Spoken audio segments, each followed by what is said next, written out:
और एक चीज ध्यान देना, जब भी हम लोग नंबर सिस्टम में नंबर्स को रिप्रेजेंट करने वाले होंगे तो left to right number increasing order में होता है।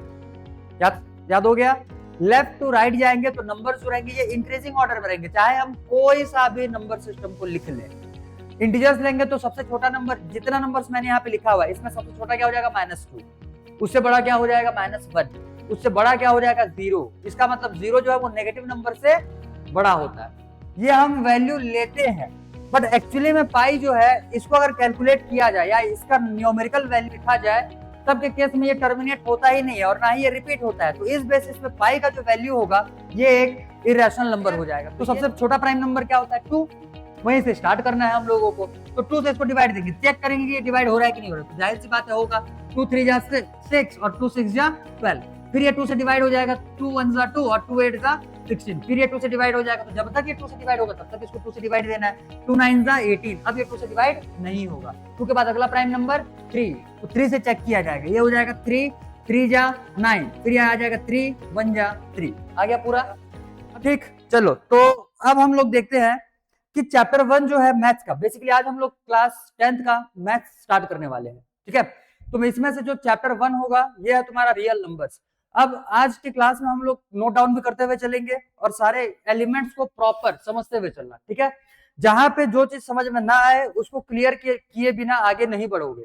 ये जैसे कि मैं सारे लेक्चर्स में तुमको बताता हूँ, बिना क्लियर किए अगर आगे बढ़े हाँ तो फिर आगे के टॉपिक्स में जाकर के रुक जाओगे। क्लियर? वो तुमको समझ में नहीं आने वाला। तो इससे बढ़िया है कि जो भी डाउट है उसको इंस्टेंट क्लियर करते हुए आगे बढ़ना है। ठीक ठीक है, फिर तो आज के लिए हेडिंग लगाओ सीधा रियल नंबर्स। अब जितने लोग का नोट्स हो चुका है वो दोबारा लिखने का कोशिश ना करो, क्योंकि उसी चीज को रिपीट करने का कोई मतलब है नहीं, ये हिस्ट्री तो है नहीं। ठीक,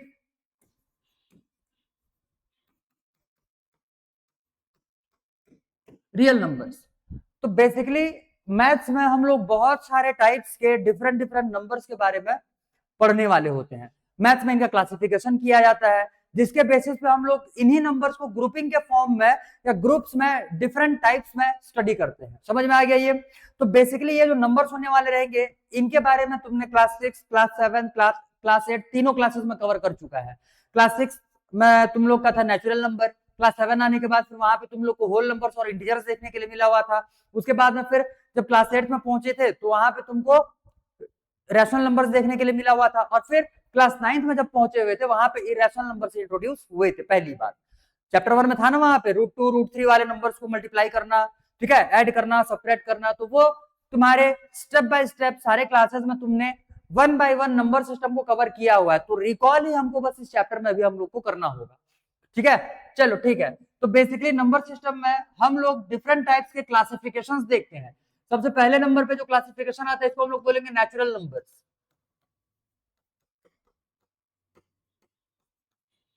क्लियर? नेचुरल नंबर्स को रिप्रेजेंट किया जाता है कैपिटल एन से।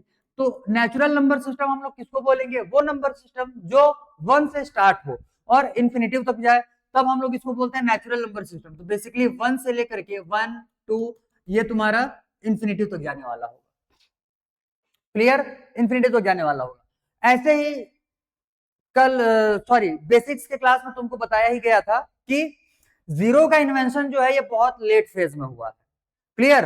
तो बहुत लेट फेज में होने की वजह से जीरो से बनने वाले जितने भी नंबर्स हैं वो हमको पहले नहीं पता थे। जीरो इन्वेंट होने के बाद फिर वो एक डिजिट के जैसा ट्रीट किया गया और उसी के कॉम्बिनेशन से हम लोग फिर डिफरेंट टाइप्स ऑफ नंबर को बना पाए। समझ में आ गया ये? तो जीरो के इन्वेंशन के बाद में ही तुम्हारा होल नंबर सिस्टम बन करके आएगा और साथ ही साथ में तुम्हारे जो नंबर्स होंगे उनका प्रॉपर रिप्रेजेंटेशन हमारे पास अवेलेबल हो जाएगा। ठीक है, और उसके साथ साथ जीरो इन्वेंशन के बाद ही तुम्हारा इंटीजर नंबर सिस्टम बन करके आता है। क्लियर है? ठीक, क्योंकि इंटीजर नंबर जो रहते हैं वो तुम्हारे बेसिकली 3 पार्ट्स में डिवाइडेड होता है। वो भी देखेंगे कौन कौन से वो पार्ट्स होने वाले होंगे। तो बेसिकली सेकंड नंबर पे जो हम लोग नंबर सिस्टम देख रहे हैं ये हो जाएगा होल नंबर्स।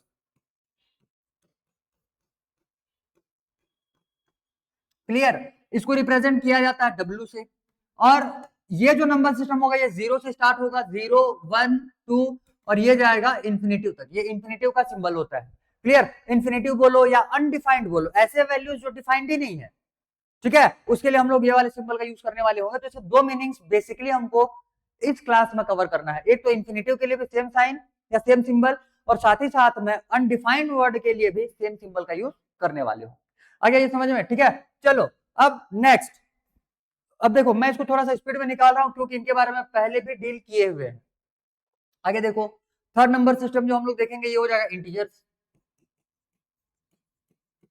इंटीजर्स को बेसिकली रिप्रेजेंट किया जाता है या तो आई से या फिर जेड से, और ये जो इंटीजर्स होते हैं ये 3 पार्ट्स में होते हैं।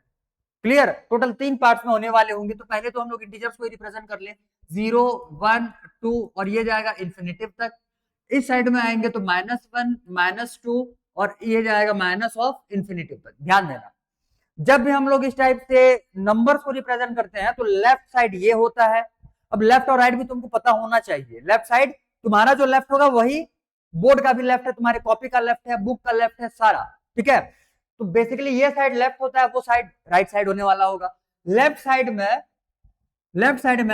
ये एक पार्ट दिखा, राइट साइड में ये एक और पार्ट दिखा, और बीच में ये है 0, ठीक है। तो बेसिकली यहां से टोटल 3 पार्ट्स बन करके आ गए। ये जो 3 पार्ट्स बने हुए हैं इस साइड के पार्ट को हम, क्योंकि ये नेगेटिव नंबर्स है और नेगेटिव नंबर्स को हम लोग बोलते हैं नेगेटिव इंटीजर्स, इसको हम लोग बोलेंगे पॉजिटिव इंटीजर्स। और 0 जो है ये ना ही तुम्हारे नेगेटिव इंटीजर में आता है और ना ही ये तुम्हारे पॉजिटिव, इसको हम लोग सिर्फ इंटीजर बोलेंगे। समझ में आ गया, इसको सिर्फ क्या बोलना है, इंटीजर। आ गया ये समझ में। तो बेसिकली ये तुम्हारे टोटल 3 पार्ट्स में आते हैं। और एक चीज ध्यान देना, जब भी हम लोग नंबर सिस्टम में नंबर्स को रिप्रेजेंट करने वाले होंगे तो left to right number increasing order में होता है। याद हो गया, लेफ्ट टू राइट जाएंगे तो नंबर जो रहेंगे ये इंक्रीजिंग ऑर्डर में रहेंगे, चाहे हम कोई सा भी नंबर सिस्टम को लिख लें। इंटीजर्स लेंगे तो सबसे छोटा नंबर, जितना नंबर्स मैंने यहाँ पे लिखा हुआ है इसमें सबसे छोटा क्या हो जाएगा -2, उससे बड़ा क्या हो जाएगा -1, उससे बड़ा क्या हो जाएगा 0। इसका मतलब 0 जो है वो नेगेटिव नंबर से बड़ा होता है। आ गया ये समझ में, क्लियर। तो ये हो जाएंगे यहां से नेगेटिव इंटीजर्स, ये सिर्फ इंटीजर है, और ये हो जाएगा पॉजिटिव इंटीजर्स।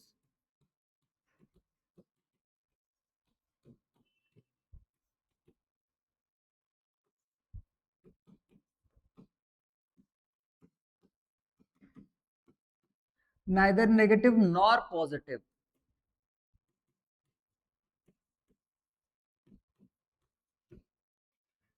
ठीक, तो बेसिकली ये हो जाएगा इंटीजर नंबर सिस्टम। समझ में आ गया ये, ठीक है। अब इंटीजर्स के बाद में हम लोग अब आगे बढ़ने वाले होंगे और डिफरेंट टाइप्स ऑफ क्लासिफिकेशन में से अगला टाइप जो आएगा ये हो जाएगा rational numbers. Rational numbers,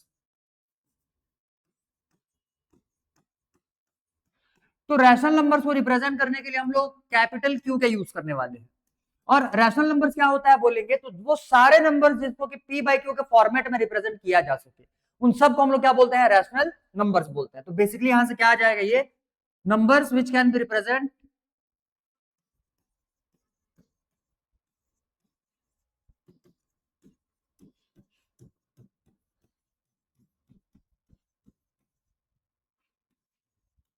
in the form of P by Q, where P equals to क्या हो जाएगा, numerator. Clear, and Q equals to यहां से आ जाएगा डिनोमिनेटर।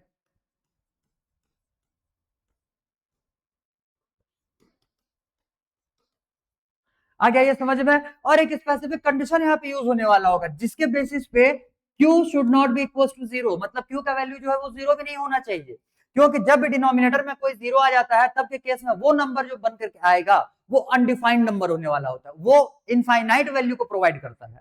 क्लियर, तो इस बेसिस पे किसी भी नंबर के नीचे में, खास करके फ्रैक्शन लिखो, रैशनल नंबर जब हम लोग लिखते हैं तो नीचे में या डिनोमिनेटर में कभी भी 0 नहीं आना चाहिए। क्लियर, तो ये हो जाएगा तुम्हारा न्यूमरेटर और डिनोमिनेटर्स को लेकर के। ठीक, चलो नेक्स्ट। अब रैशनल नंबर के बाद इस साल में तुमको इरेशनल नंबर से भी डील करना है। क्लियर, उनके लिए तुमको अभी चैप्टर 1 में ही प्रूफ हम लोग को करने के लिए आने वाला होगा।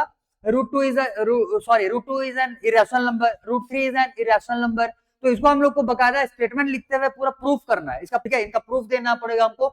तो वो थ्योरेटिकल पार्ट है थोड़ा, क्लियर। उसको मेरे को तुमको क्लास में ही पूरा रटवा देना है, ठीक है। और वो सारे एग्जाम्स में अभी तुम्हारा जो भी पहले नंबर पे एग्जाम होने वाला होगा स्कूल का, उसी एग्जाम में ये क्वेश्चन डेफिनेटली देखने के लिए मिलेगा। इसी एग्जाम में नहीं, जितने भी एग्जाम्स तुम्हारे होने वाले रहेंगे सारे एग्जाम्स का ये कॉमन क्वेश्चन है, क्लियर। तो सारे एग्जाम्स के लिए हम लोग को ये प्रिपेयर करके रखना है। नेक्स्ट नंबर सिस्टम का हम लोग देखने वाले होंगे यहाँ पे irrational numbers,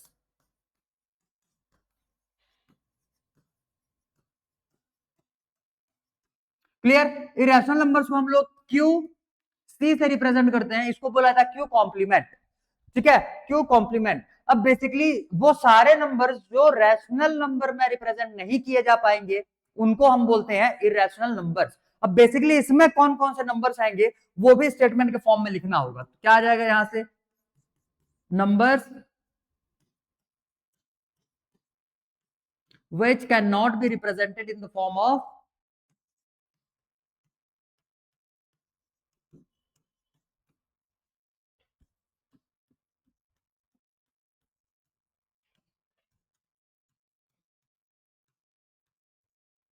P by Q, इनको हम लोग बोलते हैं इरेशनल नंबर्स। अब इरेशनल नंबर्स जो रहते हैं इनमें कौन कौन से नंबर्स आने वाले होंगे, तो इसके लिए याद कर लो एग्जाम्पल में ऑल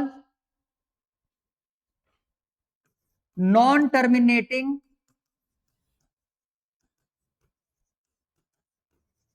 नॉन रिकरिंग और रिपीटेटिंग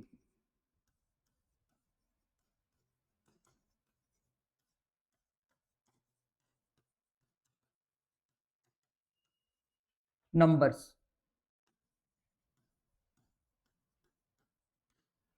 ठीक है। तो बेसिकली इसमें लिखे क्या है, नॉन टर्मिनेटिंग मतलब जो टर्मिनेट ना हो, खत्म ना हो, और साथ ही साथ में नॉन रिकरिंग या फिर रिपीटेटिंग बोलने का मतलब जो रिपीट भी ना हो। तो ऐसे सारे नंबर जो रहते हैं ये तुम्हारे क्या हो जाएंगे, इरेशनल नंबर्स हो जाएंगे। बेसिकली इनमें वो सारे रूट वाले नंबर आने वाले होते हैं जिनका परफेक्ट स्क्वायर नहीं होता, ठीक है, क्लियर। जैसे यहां से आ जाएगा एग्जांपल में √2, एक आ जाएगा √3, ठीक है, एक आ जाएगा यहां से पाई। याद रखना पाई, पाई का वैल्यू पता है क्या, पाई का वैल्यू कितना होता है, पाई जानता है क्या, पाई किसको बोलते हैं। चलो तो बेसिकली ये होता है पाई। और पाई जो रहता है इसका हम लोग बहुत सारे प्लेसेस में यूज करने वाले होंगे। पाई का जो वैल्यू आता है बेसिकली इसको हम लोग 22/7 लेके चलते हैं, ठीक है। हम लोग उसको एज्यूम कर लेते हैं कि इसका वैल्यू 22/7 होगा या फिर 3.14। इसको एक नोट करके लिख लेना, पाई इज टेकन एज 22/7 और 3.14, ये हम वैल्यू लेते हैं। बट एक्चुअली में पाई जो है इसको अगर कैलकुलेट किया जाए या इसका न्यूमेरिकल वैल्यू लिखा जाए तब के केस में ये टर्मिनेट होता ही नहीं है और ना ही ये रिपीट होता है। तो इस बेसिस पे पाई का जो वैल्यू होगा ये एक इरेशनल नंबर हो जाएगा। तो ये तुम्हारे असर्शन रीजन वाले क्वेश्चन में पूछा जाता है, साथ ही साथ में ऑब्जेक्टिव्स में दिया जाएगा कि pi is which of the following, out of 4 option दिया जाएगा, उसमें से rational number, irrational number, natural. तो उसमें से तुमको पाई को इरेशनल पे टिक मारना पड़ेगा। साथ ही साथ में अगर असर्शन रीजन वाले क्वेश्चन में ये स्टेटमेंट बना करके दिया तो इसको ध्यान से तुमको ऑब्जर्व करना है कि पाई को उसमें बकायदा इरेशनल मेंशन किया है या फिर नहीं, ठीक है। अगर ना तो फिर जो भी असर्शन या फिर रीजन का स्टेटमेंट होगा वो फिर वहां पे रॉन्ग हो जाएगा, इनकरेक्ट हो जाएगा। समझ में आ गया ये। तो बेसिकली ये हो जाएंगे नंबर सिस्टम के सारे नंबर्स। अब यहाँ पे हमने जितने भी नंबर सिस्टम के नंबर्स लिखे हुए हैं या जितना भी क्लासिफिकेशन देखा हुआ है ये सारे नंबर्स का एग्जिस्टेंस होता है, क्लियर। तो these all types are known as combinedly, इनको हम लोग साथ में कंबाइनली रियल नंबर्स बोलते हैं, combinedly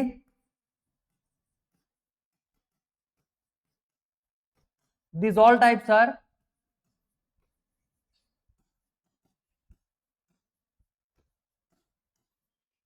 termed as real numbers,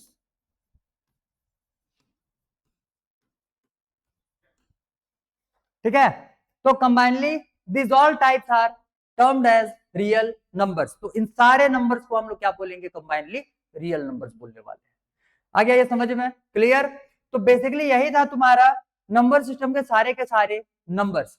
अब हम लोग यहां से आगे बढ़ेंगे और तुम्हारे डिफरेंट टाइप्स, ये तो हम लोगों ने सिस्टम बेसिस पे क्लासिफाई किया हुआ, ग्रुपिंग बेसिस पे क्लासिफाई किया हुआ है। नेक्स्ट भी हम लोग ग्रुपिंग बेसिस पे ही देखने वाले होंगे, बट उसमें इन्हीं सारे नंबर्स का डिफरेंट क्लासिफिकेशन होगा, जिसमें कि हम लोगों का क्या बोलना चाहिए, तुम्हारे माइनस इन्फिनिटिव से लेकर के प्लस इन्फिनिटिव के सारे नंबर्स आने वाले होंगे। समझ में आ गया? उन सारे नंबर्स को हम लोग मतलब रियल नंबर्स को का ही क्लासिफिकेशन हम लोग डिफरेंट टाइप से देखने वाले। क्लियर? चलो तो नेक्स्ट हेडिंग लगाओ।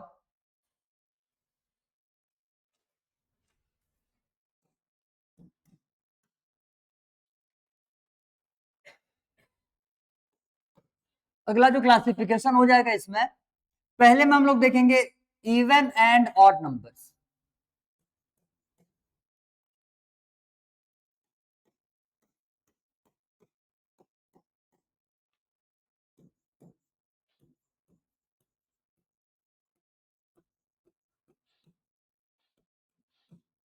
टू के जितने भी मल्टीपल्स होंगे, मतलब टू के टेबल से जितना आ जाएगा या फिर टू से जितने नंबर्स डिवाइड हो जाते हैं वो सारे इवन नंबर्स होने वाले होंगे। तो क्या हो जाएगा यहां से,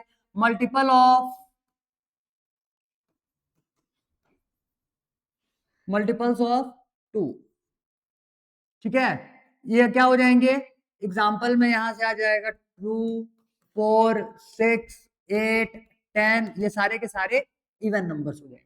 अब ऑड नंबर से अगर बात किया जाए तो numbers which can not be divisible by 2, तो यहां से ये क्या आ जाएगा, numbers which can not be divisible by 2। तो वो सारे नंबर्स क्या हो जाते हैं, ऑड नंबर, जो 2 के टेबल में ना आए, या फिर जब डिवाइड दिया जाए 2 से तो 2 से कंप्लीट डिवाइड ना हो, कुछ ना कुछ रिमाइंडर उसमें बच जाएगा। समझ में आया? तब के केस में इस टाइप ऑफ नंबर को हम लोग क्या बोलने वाले होंगे, ऑड नंबर्स। तो ये हो जाएंगे दो टाइप ऑफ नंबर्स। तो इसके एग्जाम्पल में क्या आ जाएगा, एग्जाम्पल में इसमें आ जाएगा 1, 3, 5, 7, 9 और ये जाएगा आगे। क्लियर? अब इसके बाद इसके और डिफरेंट टाइप्स ऑफ क्लासिफिकेशन जब हम लोग उतरेंगे इसमें, तो नेक्स्ट टाइप इसमें लिखेंगे हम लोग prime numbers.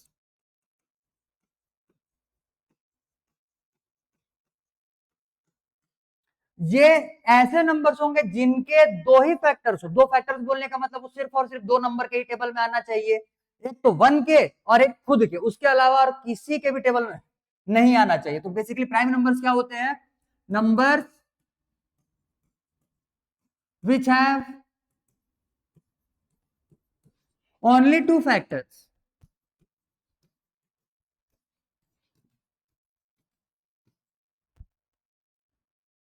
that is 1 and number itself।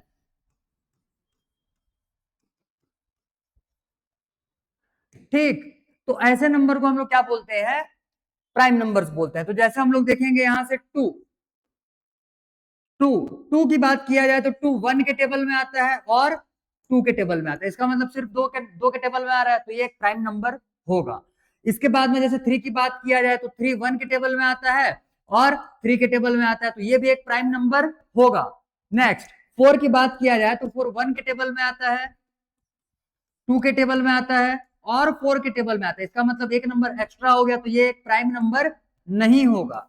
Next 5 5 भी 1 के टेबल में आता है और सिर्फ 5 के टेबल में आता है, उसके अलावा किसी के टेबल में नहीं आता, तो ये भी एक प्राइम नंबर होगा। तो बेसिकली 2 3 5 ये सारे क्या है, प्राइम नंबर्स, और 4 प्राइम नंबर नहीं होगा। आ गया ये समझ में?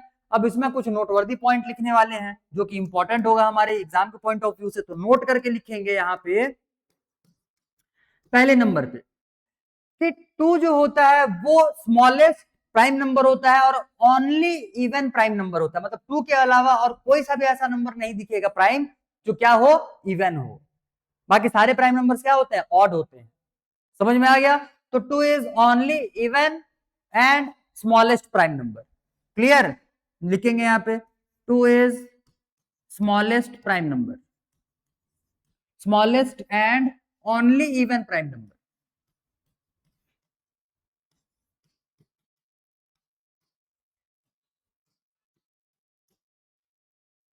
क्लियर? क्लियर? तो ये इंपॉर्टेंट पॉइंट है, 2 is smallest and only even prime number। अब इसके बाद जो नेक्स्ट टाइप आएगा ये हम लोग देखेंगे composite numbers.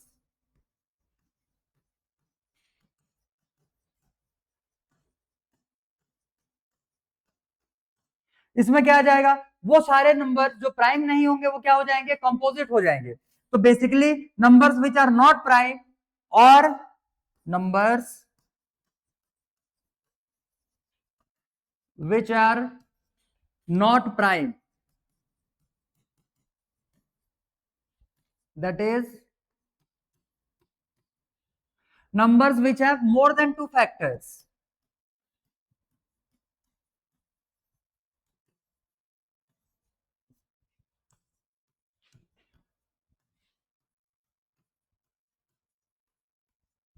Numbers which have more than two factors.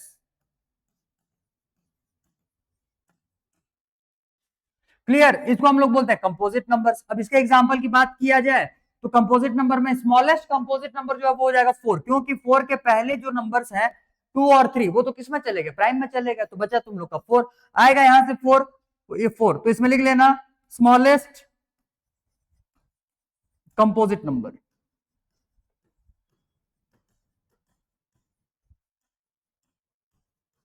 Clear, 4 आ जाएगा, 6 आ जाएगा, 8 आ जाएगा, 9 आ जाएगा। ठीक है, 9 भी कंपोजिट होगा क्योंकि ये 1 के टेबल में आता है, 3 के टेबल में आता है और खुद के टेबल, मतलब 2 से ज्यादा नंबर के टेबल में आ गया, तो 9 भी क्या होगा, एक कंपोजिट नंबर। तो बेसिकली ये सारे के सारे तुम्हारे क्या कौन कौन से हो जाएंगे, classification of different types of numbers. ठीक है, आ गया ये समझ में। चलो तो पहले इतने को जल्दी नोट डाउन कर लेना, इसके बाद में फिर एक और टाइप देखेंगे, फिर उतरते हैं हम लोग अपने एक्चुअल टॉपिक्स पे। हो गया क्लियर, चलो ठीक। तो बेसिकली ये थे तुम्हारे सारे नंबर टाइप्स। ठीक है, नंबर सिस्टम के टाइप्स।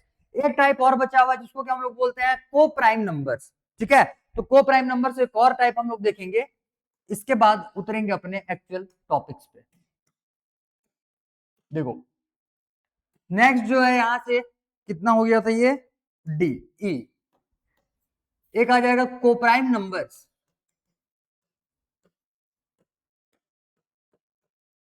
को प्राइम नंबर्स, ठीक। अब ध्यान देना, को वर्ड जहां पे आ जाता है वहां पे हम लोग पेयरिंग की बात करते हैं, वहां पे अकेला चीज नहीं होता, वहां पे होंगे तो दो चीजें होंगे या फिर 3 एलिमेंट्स होंगे। तो इस टाइप से दो से ज्यादा एलिमेंट्स के लिए हम लोग को वर्ड वहां पे बेसिकली यूज कर लिया जाता है। जैसे पायलट जो रहता है ना, पायलट जो फ्लाइट चलाता है, उसका बाजू वाला पायलट को क्या बोलते हैं, को पायलट। तो को पायलट का मतलब क्या, साथ वाला पायलट। क्लियर, और जैसे एक्टर्स होते हैं तो एक्टर से क्या होता है, को एक्टर्स होते हैं। को एक्टर्स मतलब जो उनके साथ में एक्टिंग कर रहे हो। क्लियर, तो इस टाइप से साथ में काम करने वालों को क्या बोला जाता है, को बोला जाता है। आगे ये समझ में। तो यहाँ पे बेसिकली को प्राइम, तो प्राइम वर्ड को देख करके ये मत समझ लेना कि यहाँ पे दो प्राइम नंबर्स आएंगे, नहीं। ठीक है, अब ध्यान देना, को प्राइम नंबर्स किसको बोलते हैं, तो इसमें क्या आ जाएगा, इसको ध्यान से लिखना। ठीक है, क्या आ जाएगा, पेयर ऑफ नंबर्स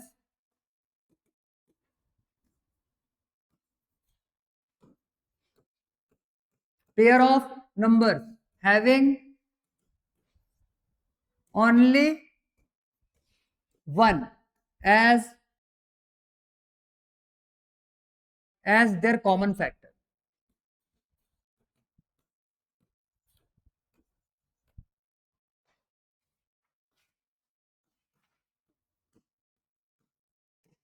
क्लियर, तो pair of numbers having only one, मतलब सिर्फ वन को क्या रखेंगे अपने कॉमन फैक्टर में। तो ध्यान देना, एग्जांपल की अगर बात किया जाए तो इसके एग्जांपल में क्या आते हैं, एग्जांपल में क्या आ जाएगा, जैसे मैं यहां पे लिखता हूं 2 और 3, तो 2 किसके किसके टेबल में आता है, 2 आता है 1 और 2 के टेबल में। 3 किसके किसके टेबल में आता है, 1 और 3 के टेबल में। इसका मतलब दोनों के ही टेबल, दोनों ही किसके टेबल में आ रहे हैं, 1 के टेबल में। 1 के अलावा और कोई नंबर है क्या जिसमें दोनों आ रहे हो, नहीं ना। वो अलग अलग नंबर तो आएंगे, वो अलग, मैंने बोला हुआ है कॉमन। क्लियर, तो कॉमन का मतलब जो दोनों के लिए डिफाइंड हो। अब जैसे बात करें यहाँ पे हम लोग 4 और 5 मैंने लिखा, तो 4 किसके किसके टेबल में आता है, 4 आता है 1 के टेबल में, 2 के टेबल में और 4 के टेबल में। 5 किसके किसके टेबल में आ जाएगा, 1 और 5 के टेबल में। इसका मतलब इसमें भी कॉमन फैक्टर क्या दिख रहा है, सिर्फ 1। क्लियर, अब ध्यान देना, 4 प्राइम नंबर है क्या, 4 कंपोजिट नंबर होता है, लेकिन फिर भी 4 5 के साथ मिल करके क्या बना रहा है, को प्राइम नंबर। क्लियर, अब इसमें क्या, तो इसमें जरूरी नहीं है कि तुम्हारे दोनों नंबर प्राइम ही हो, इवन ये भी जरूरी नहीं है कि दोनों ही नंबर तुम्हारे प्राइम ना हो। समझ में आया? जैसे एक कंडीशन हम लोग लिखते हैं 8 और 9, यहाँ पे दोनों के दोनों क्या है, कंपोजिट है, लेकिन दोनों मिल करके क्या बनाएंगे, एक को प्राइम नंबर बनाएंगे। जैसे 8 किसके किसके टेबल में आएगा, 8 आएगा 1 के टेबल में, 2 के टेबल में, 4 के टेबल में और 8 खुद के टेबल में। 9 किसके किसके टेबल में आएगा, 9 टेबल में आएगा 1 के, 3 के और 9 खुद के टेबल में। अब भी इन दोनों का कॉमन फैक्टर क्या है, सिर्फ 1।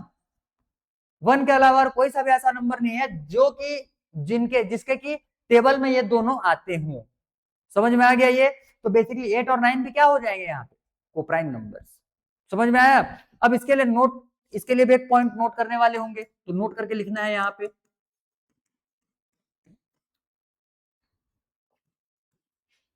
All consecutive numbers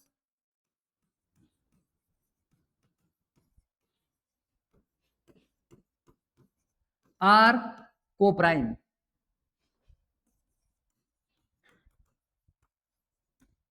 are coprimes, ठीक है? तो कंसेक्यूटिव नंबर्स का मतलब जानता है क्या? नहीं, कंसेक्यूटिव नंबर्स का मतलब होता है जो लगातार आए, ठीक है? जैसे 4 5 एक साथ है ना, एक ही साथ आते हैं, तो 4 5 क्या है, कंसेक्यूटिव नंबर्स है। क्लियर? मैं यहाँ पे अगर लिखता हूं 7 और 9 लिखा, तो ये कंसेक्यूटिव नंबर्स हुए क्या? नहीं। आ गया ये समझ में? तो बेसिकली कंसेक्यूटिव नंबर्स वो नंबर्स होते हैं जो लगातार आए, वर्ड में लिख ले उसको। कंसेक्यूटिव नंबर मतलब क्या होता है, ये जो लगातार हो,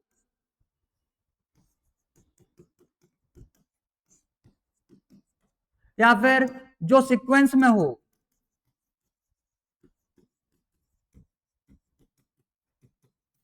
क्लियर? मतलब एक के बाद एक।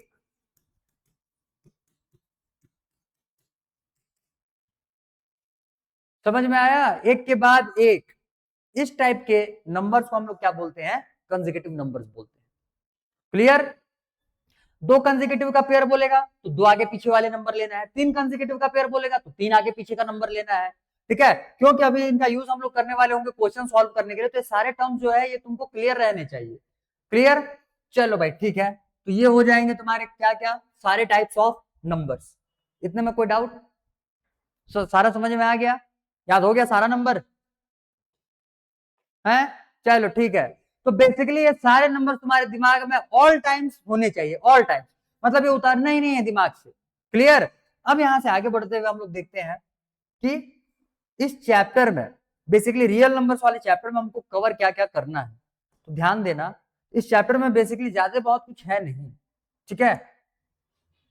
पहले तो हम लोग देखेंगे यहाँ पे कि प्राइम फैक्टराइजेशन क्या होता है।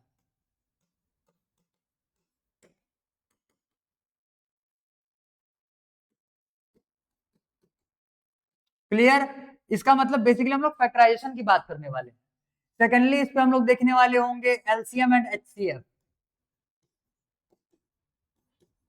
ठीक है? इनके न्यूमेरिकल प्रॉब्लम्स भी दिखेंगे, साथ ही साथ में वर्ड प्रॉब्लम्स भी दिखेंगे। अब क्लास 10th में आने के बाद वर्ड प्रॉब्लम सॉल्व करना आता है क्या? ना, नहीं ना? हाँ, अब क्लास 10th में आने के बाद तुम्हारे लिए वर्ड प्रॉब्लम जो है ये बहुत ज्यादा इंपॉर्टेंट हो जाते हैं, क्योंकि अब सारे चैप्टर्स में तुमको वर्ड प्रॉब्लम सॉल्व करने ही है।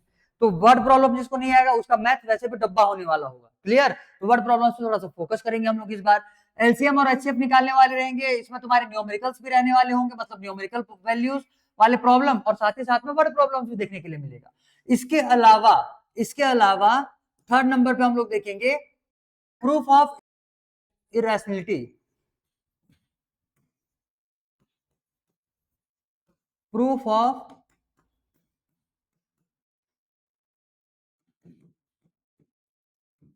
इरेशनलिटी मतलब इरेशनल नंबर्स प्रूफ करना। क्लियर? तो बेसिकली ये जो तुम्हारा चैप्टर है ये इतने में ही कवर हो जाता है, ठीक है? तो इतना ही है तुम्हारे चैप्टर का पूरा सिलेबस। बेसिकली तीन ही टॉपिक्स है, लेकिन इसको हम लोग को सॉल्व करने में टाइम लगेगा, क्योंकि सेकंड जो हम लोगों ने यहाँ पे लिखा हुआ है एलसीएम और एचसीएफ निकालना, ये तो जो तुम्हारे एनसीईआरटी में क्वेश्चंस दिए हुए हैं वो तो इजीली बना डालोगे, बट वर्ड प्रॉब्लम जो है इसमें बहुत ज्यादा घुमा फिरा करके देता है, और वो तुम्हारे बुक में दिया भी नहीं है, सारे बुक्स में वो क्वेश्चन, खासकर एनसीईआरटी में तो गिवन ही नहीं है, वो तुम्हारे रेफरेंस बुक जैसे आर एस अग्रवाल हो गया, आर डी शर्मा हो गया, उनमें देखने के लिए मिलेगा। तो हम लोग वो सारे क्वेश्चन भी बनाने वाले होंगे। अब यहां से जितना टॉपिक मैं कवर करवाते चलूं, उनसे रिलेटेड क्वेश्चन खुद के बुक का निकालना, घर में सॉल्व करना स्टार्ट करना। जो क्वेश्चन नहीं बनेगा नेक्स्ट डे ऑनलाइन वाले, तुम्हारे लिए तो पता ही है, ऐप पे सीधा आकर क्वेश्चन पूछ सकते हो, और ऑफलाइन में जो हो वो नेक्स्ट डे अपना डाउट क्लियर करवा लेना। समझ में आ गया? तो डेली बेसिस पे होमवर्क इसको तुम लोग को मिलने वाला है, समझ लो ये बाय डिफॉल्ट है, क्योंकि डेली डेली मैं तुमको याद नहीं दिला पाऊंगा। घर में तुम्हारे लिए ये बहाना नहीं होना चाहिए कि तुम्हारे पास होमवर्क नहीं है। होमवर्क तुम्हारा डेली का है। क्या? जो चीज हम लोग क्लास में किया हुआ है उसको घर में वापस से रिपीट करना है। समझ में आ गया? मैथ्स अगर बना रहे होंगे तो जो टॉपिक मैंने कवर करवा दिया उनसे रिलेटेड सारे क्वेश्चंस बनाओगे। जैसे आज फैक्टराइजेशन करवाऊंगा, तो फैक्टराइजेशन वाले जितने भी क्वेश्चंस तुमको अवेलेबल हो, जिस भी बुक से मिले, नेट से मिले, बुक से मिले, कहीं से भी मिलता है, क्लियर, सारे क्वेश्चन सॉल्व कर डालना। ठीक है? तो इसमें होगा क्या कि घर में तुमको डेली बेसिस पे अगर मेहनत करोगे तो बहुत कम टाइम देना पड़ेगा। जैसे एक घंटा यहाँ पे पढ़ लिए, घर में जाकर के 1-1.5 घंटा उसी को रिपीट कर लिए, हो गया उतने में काम। फिर स्कूल वाला जो होमवर्क दिया हुआ रहेगा उसको अलग से करते रहो तुम अपना। ठीक है? और इतने में तुम्हारा पूरा प्रिपरेशन हो जाएगा, सब्जेक्ट बाय सब्जेक्ट। ठीक है? तो मेरे साथ साथ चलते हुए चलना है। अगर मेरे से पिछड़ जाओगे, हाँ, तो फिर मेरे को तुमको कैच कर पाना मुश्किल हो जाएगा, क्योंकि मैं तो रुकने वाला हूं नहीं। यहाँ पे तो क्लासेस जो है वो रेगुलर चलने वाले होंगे। क्लियर? तो साथ साथ में आगे तुमको बढ़ते हुए चलना है। ठीक है? तो होमवर्क जो है ये तुम्हारा डेली बेसिस का है, डेली का है। अब अगर मैं यहाँ पे तुमको मैथ्स करवाऊंगा तो मैथ्स के सेम टॉपिक के क्वेश्चंस तुमको घर में अटेम्प्ट करने हैं। अगर यहाँ पे एसएसटी या फिर साइंस के क्लासेस हो गए तो जो टॉपिक यहाँ पे कवर करवाया जाएगा, जो नोट्स तुमको यहाँ पे लिखवाया जाएगा, उसको घर में जाकर के रिपीट मारना है। क्लियर? क्योंकि साइंस में तो हमारे भर भर करके नोट्स आएंगे। ठीक है? पूरा नोट्स हमको यहीं पे कवर करना है। चलो भाई ठीक। तो बेसिकली इतने में से हम लोगों का पहले नंबर का जो टॉपिक है इसको हम लोग बोलते हैं प्राइम फैक्टराइजेशन। तो पहले नंबर का हेडिंग लगाना है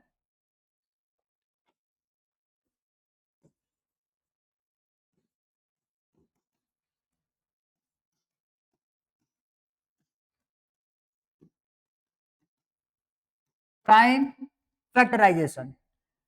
तो फैक्टराइजेशन बोलने का मतलब होता है कि किसी भी एक लार्ज नंबर को छोटे छोटे नंबर्स में तोड़ देना। ठीक है? एक बड़े से नंबर को जब छोटे पार्ट्स में तोड़ा जाता है तो इसी को हम लोग बोलते हैं, उसको हम लोगों ने फैक्टराइज किया। ठीक? अब फैक्टराइज अगर सिर्फ करने के लिए बोलेगा तो तुम किसी भी नंबर से उसको तोड़ सकते हो, बट अगर तुमको फैक्टराइजेशन के साथ में प्राइम वर्ड देखने के लिए मिले तो नंबर को तोड़ने के लिए सिर्फ और सिर्फ तुमको यूज करना है प्राइम नंबर। उसके अलावा दूसरा नंबर यूज करोगे तो वो गलत हो जाएगा। समझ में आ गया ये? ठीक है? तो अब हम लोग देखेंगे कि बेसिकली प्राइम फैक्टराइजेशन किया कैसे जाता है। तो मैं कोई सा भी एक नंबर यहाँ पे लिखूं, जैसे मान करके चले 72 मैंने लिखा। अब 72 का हम लोग यहाँ पे करने वाले होंगे प्राइम फैक्टर। ध्यान देना, इसको एलसीएम नहीं बोला जाता। क्लियर? आधे से ज्यादा लोग के दिमाग में यही प्रोसेस एलसीएम के नाम से चिपका हुआ रहता है। तो दिमाग में ये क्लैरिटी ले आओ कि फैक्टराइजेशन डिफरेंट चीज होता है और एलसीएम एचसीएफ डिफरेंट होता है। आगे ये समझ में? अब इसका हम लोग करने वाले हैं फैक्टराइजेशन। तो फैक्टराइजेशन के भी अलग अलग टाइप्स होने वाले हैं। अभी हम लोग प्राइम फैक्टराइजेशन कर रहे हैं। अब प्राइम फैक्टराइजेशन फैक्टर ट्री, इसको रिप्रेजेंट करने के अलग अलग तरीके होते हैं। क्लियर? अभी हम लोग बॉक्सी फॉर्म में इसको हम लोग रिप्रेजेंट करेंगे, टेबल के फॉर्म में, और इसी का रिप्रेजेंटेशन एक प्राइम फैक्टर के ट्रीज के फॉर्म में हम लोग को करना होगा। तो दोनों यहीं पे बता दिया जाएगा। ध्यान देना, 72 को फैक्टराइज किया जाएगा, मतलब 72 को हमको डिवाइड देना है। कौन कौन से नंबर से? सिर्फ प्राइम नंबर। क्लियर? तो सबसे छोटा प्राइम नंबर क्या होता है? 2। वहीं से स्टार्ट करना है हम लोगों को। तो 2 से इसको डिवाइड देंगे, चेक करेंगे कि ये डिवाइड हो रहा है कि नहीं हो रहा है। तो जाहिर सी बात है होगा। 2 3 जा 6 और 2 6 जा 12। फिर ये 2 से डिवाइड हो जाएगा, 2 1 जा 2 और 2 8 जा 16। फिर ये 2 से डिवाइड हो जाएगा, तो जब तक ये 2 से डिवाइड होगा तब तक इसको 2 से डिवाइड देना है। 2 9 जा 18। अब ये 2 से डिवाइड नहीं होगा। 2 के बाद अगला प्राइम नंबर 3, तो 3 से चेक किया जाएगा, ये हो जाएगा 3 3 जा 9। फिर ये आ जाएगा 3 1 जा 3। आ गया पूरा। अब इसको रिप्रेजेंट कैसे किया जाएगा? ध्यान देना, 72 जो है, 72 जो है, इसको हमको इसके प्राइम फैक्टर्स के फॉर्म में लिखना है। तो आएगा क्या? यहाँ पे जितने भी नंबर यहाँ पे दिख रहे हैं सबको मल्टीप्लाई करो। 2 multiply by 2 multiply by 2 multiply by 3 multiply by 3। Clear? आगे समझ में?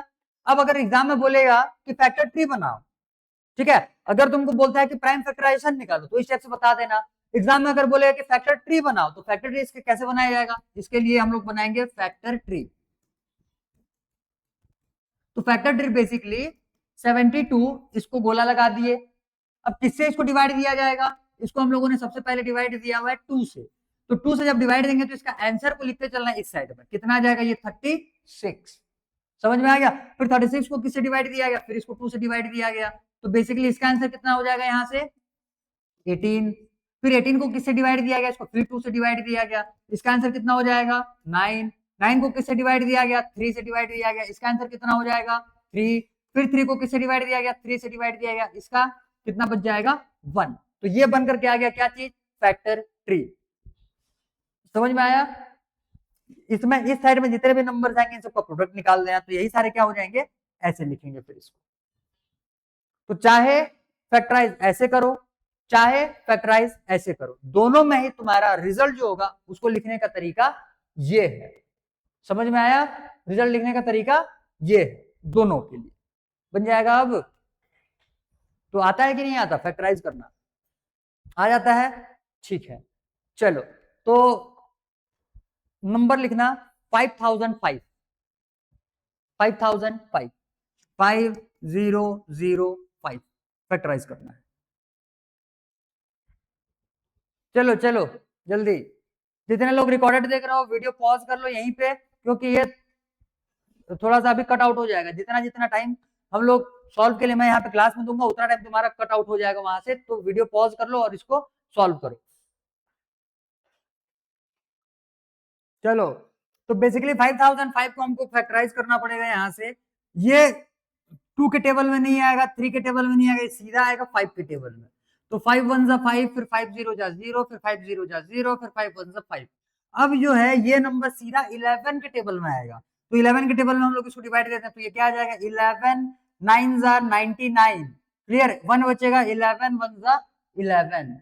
ठीक है। अब ये 7 के टेबल में आ जाएगा, तो 7 के क्या हो जाएगा, 7 1 जा 7, 7 3 जा 21, और ये आ जाएगा फिर 13 के टेबल में, 13 1 जा 13। तो 5 7 11 और 13 टोटल ये इसके हो जाएंगे फैक्टर्स। तो बेसिकली 5005 को हम लोग कैसे रिप्रेजेंट करेंगे, 5 multiply by 11 multiply by 7 multiply by 13, तो ये आ गया 5005।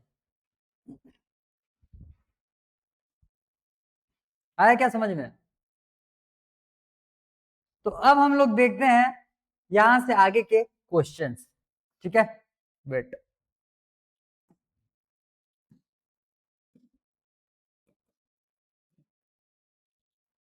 तो अब यहां से एक एक करके नंबर हम लोगों को क्वेश्चन सॉल्व करते हुए चलना है। तो बेसिकली क्वेश्चन नंबर 1 इसमें क्या बोल रहा है कि express each of the following positive integers as product of its prime factors. ठीक है। तो बेसिकली इनमें से क्वेश्चन को फैक्टराइज करना स्टार्ट करना है, तो ये आ जाएगा क्या, आ जाएगा। चल ट्राई कर, सॉल्व करना स्टार्ट कर, देखते हैं कितना क्वेश्चन बना पाता है। इसके बाद में फिर मैं सॉल्व करूंगा, पहले तीनों को सॉल्व कर जल्दी। तो देख अब इसको बता देते हैं। बेसिकली यहां से ये जो 3 क्वेश्चंस आए हुए हैं ये इजी है, बहुत ही इजी है, इसको प्रैक्टिस करना होगा। ठीक है। टेबल टेबल कितने तक आता है, आता है नहीं आता है। चलो तो बेसिकली यहां से 20 तक आया तो ये तो इजीली बना लेगा। फिर यहां से आ जाएगा ये 140, तो 140 को पहले हम लोग यहाँ पे क्या करने वाले हैं फैक्टराइज। ये आ जाएगा 2 के टेबल में सबसे पहले, तो 2 7 जा 14 और 2 0 जा 0। फिर ये आ जाएगा फिर 2 के टेबल में, ये हो जाएगा 2 3 जा 6। क्लियर, बचेगा यहाँ पे कितना 10, तो ये हो जाएगा 2 5 जा 10। नेक्स्ट, अब ये तो 3 के टेबल में आएगा नहीं, ये नेक्स्ट जाएगा 5 के टेबल में, तो 5 7 जा 35। इसके बाद में 7 के टेबल में आ जाएगा 7 1 जा 7। नेक्स्ट 140 जो है इसको हम लोगों ने क्या रिप्रेजेंट किया हुआ है, 140 equals to 2 multiply by 2 multiply by 5 multiply by 7। इतना लाया है क्या, आया हुआ इतना। चलो तो नेक्स्ट ये हो गया फर्स्ट फर्स्ट क्वेश्चन। सेकंड 156, तो 156 जो है इसको हम लोग फैक्टराइज करेंगे। 156 सबसे पहले 2 के टेबल में 2 7 14, 1 आ जाएगा 2 6 2 8 16। ठीक है। फिर 2 के टेबल में फिर से आएगा ये 2 3 जा 6, 2 9 जा 18। अब ये जो है ये 3 के टेबल में आएगा, 2 के टेबल में तो अब आएगा नहीं, तो 3 के टेबल में लाने के लिए 3 1 जा 3 और 3 3 जा ये 9।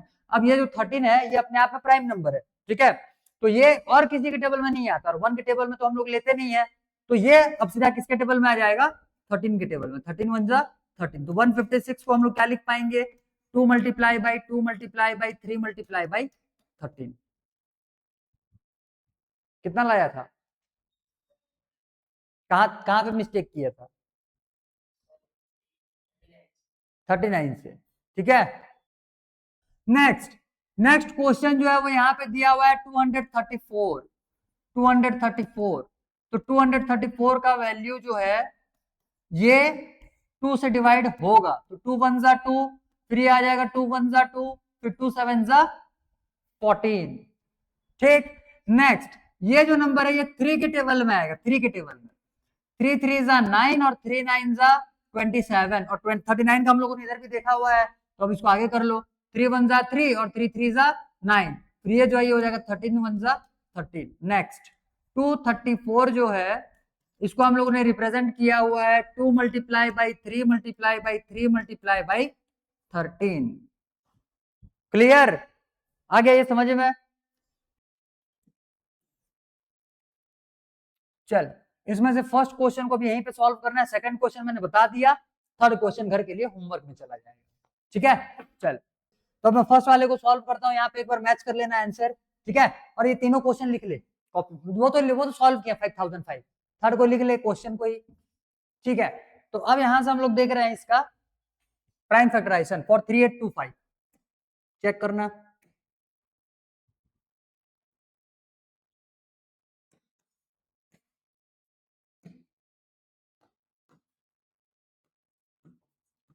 थ्री एट टू फाइव, तो 3825 इसका प्राइम फैक्टराइजेशन, सबसे पहले तो ये 5 से डिवाइड दे देंगे, तो 5 7 जा 35, फिर 3 बचेगा, 5 6 जा 30 और 2 बचेगा, 5 5 जा 25, ठीक है।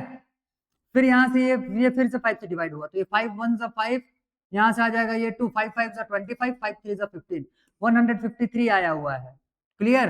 तो ये 3 से डिवाइड हो जाएगा, 3 5 जा 15 और 3 1 जा 3, ये 3 से फिर डिवाइड हो जाएगा, 3 1 जा 3 और 3 7 जा 21, फिर ये जो नंबर ये प्राइम है तो ये हो जाएगा 17 1 जा 17। अब यहाँ से जो नंबर आया हुआ है 3825, इसका फैक्टर, इसके फैक्टर से क्या आ गया, 3 multiply by 3 multiply by 5 multiply by 5 multiply by 17, तो 3 multiply by 3 multiply by 5 multiply by 5 multiply by 17, आया है क्या इतना, 2 तो 3 2 तो 5 और 1 तो 17 आ गया, मतलब सीख गया, जान लेगा ना अब, ठीक है, बेहतरीन।